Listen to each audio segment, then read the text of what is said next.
Hi friends, మన side నుంచి ఒక చిన్న హెల్ప్, సేవ్ ద పునరిక.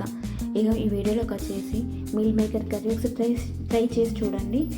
ఇది నాన్ వెజ్ కంటే చాలా టేస్టీగా ఉంటుంది. వెజ్ వాళ్ళు ఒకసారి ట్రై చేసి చూడండి. ఫస్ట్గా ఒక బౌల్లో వేడి నీళ్ళల్లో సాల్ట్ వేసి ఒక 15 నిమిషాలు ఉడకబెట్టుకున్న మీల్ మేకర్ని ఇలా వాటర్ లేకుండా తీసుకు ఒక చిన్న బౌల్లో వేసి పెట్టుకోవాలి. తరువాత ఒక ప్యాన్లో కొన్ని ధనియాలు, 4 లవంగాలు, 2 ఇలాచి, కొద్దిగా జీలకర్ర, ఒక దాల్చిన చెక్క, కొన్ని ఆవాలు వేసి దూరగా వేయించుకొని ఇలా మిక్సీ పట్టుకోవాలి. తర్వాత అదే ప్యాన్లో 2 స్పూన్లు ఆయిల్ వేసి ముందుగా మనము పిసికిన మీల్ మేకర్ను కొంచెం దూరగా వేయించుకోవాలి. అలాగే ఇంకో ప్యాన్లో తగినంత నూనె పోసుకొని నూనె వేడెక్కాక 1 స్పూన్ అల్లం వేసుకొని మంచి గోలాక 2 స్పూన్ల కారం వేసుకోవాలి. దాంతోపాటు 1 స్పూన్ సాల్ట్ వేసుకొని మొత్తం కలిపాక మనం ముందుగా తయారు చేసుకున్న మసాలా ఇందులో వేసుకోవాలి.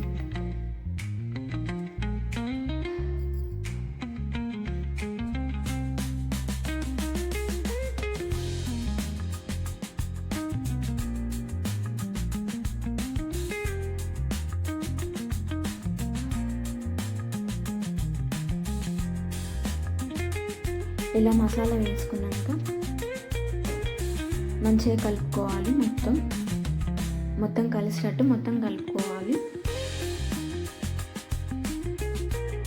ఒక 2 మినిట్స్ మంచిగా కలుపుకున్నాక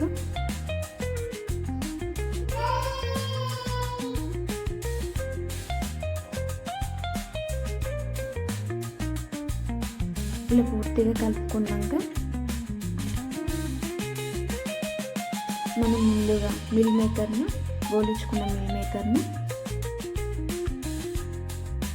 ఇందులో పూర్తిగా వేసుకొని చిన్న మంట మీద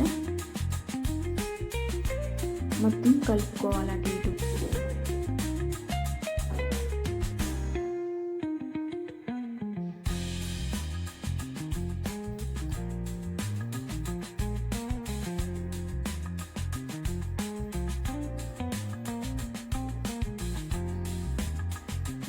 పూర్తిగా ఇలా కలుపుకున్నాక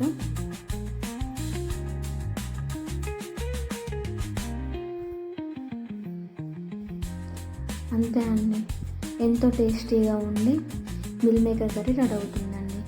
please like and subscribe in the channel please.